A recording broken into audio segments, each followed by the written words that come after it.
If it sounds too good to be true, it probably is. How many times have you heard that? And in the run-up to the health care law, how many times did you hear me say that?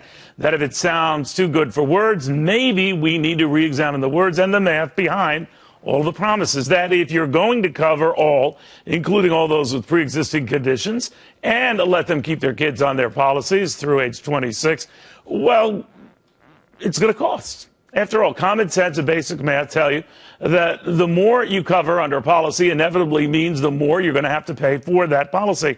And all of the volume discounts in the world can't erase the reality we know all too well, that the cost of everything goes up, including news just today for the price of drugs we use every day. The Wall Street Journal reporting a sudden surge, ironically triggered maybe by the healthcare law itself, a consolidation wave among key pharmaceutical companies, particularly those buying rival generic drug makers or their much valued drugs. Here's what happens. Big pharmaceuticals buy the rights or the companies outright behind some big drug. For example, Valley Pharmaceuticals scooping up the rights to a pair of life-saving heart drugs. Now, as soon as the deal was done, the price of those drugs, Nitropras and Israpel, shot up more than 200% and 500% respectively.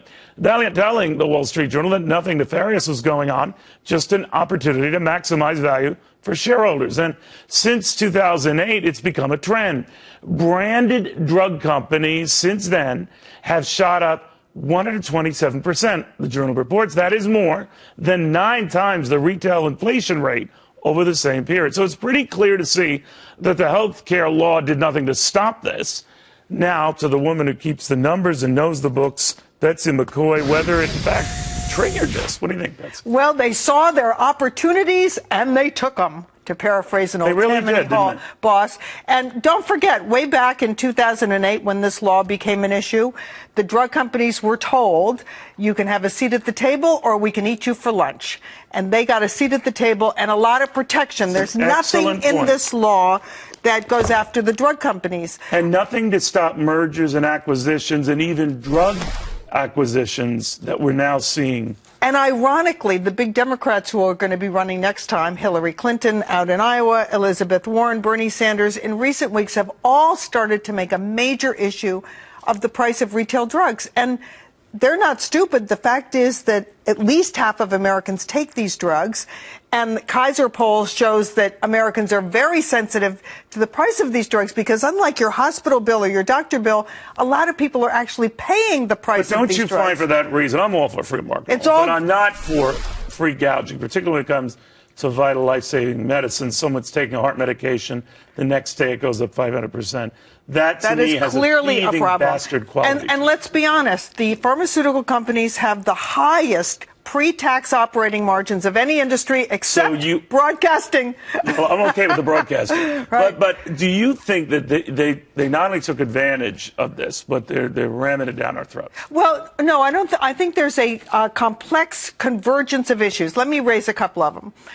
Many new drugs, just in the last year, hepatitis C drugs, cancer drugs, and others. Secondly, during the first 4 years this law was in effect, medication prices actually increased, not medication prices, medication spending actually increased more slowly than spending on hospitals or doctors.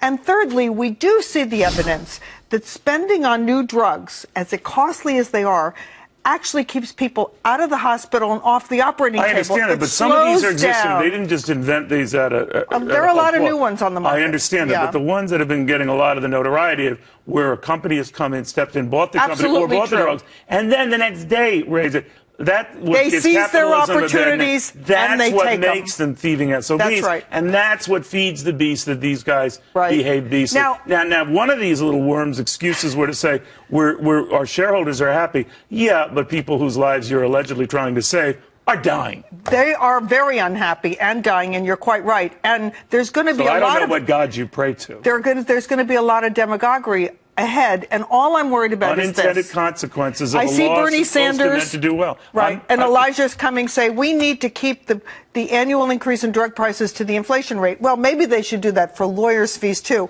What I'm looking at is, okay, something needs to be done. It may be more subsidies for people who really need them when they're getting their drugs, because we don't want to kill innovation. We've got to do this very delicately. But here we're conflating issues. I think the danger with all of this, it alarms me, and is that when everything is status quo, a company comes in, buys another company, or buys drugs that are very popular, it's not rebranding the drug. It's not all of a sudden making the drug more and powerful and adding medicine to it, like the just like if it's just like if one cell phone company bought another. The trouble is, what kind of regulating? And this feeds the argument this healthcare law was meant to stop.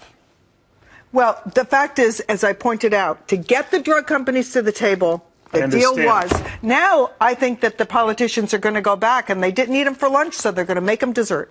Well, that's a very good analogy. But I'm telling all you drug companies, you've got heart conditions, everything else, and you're telling them you are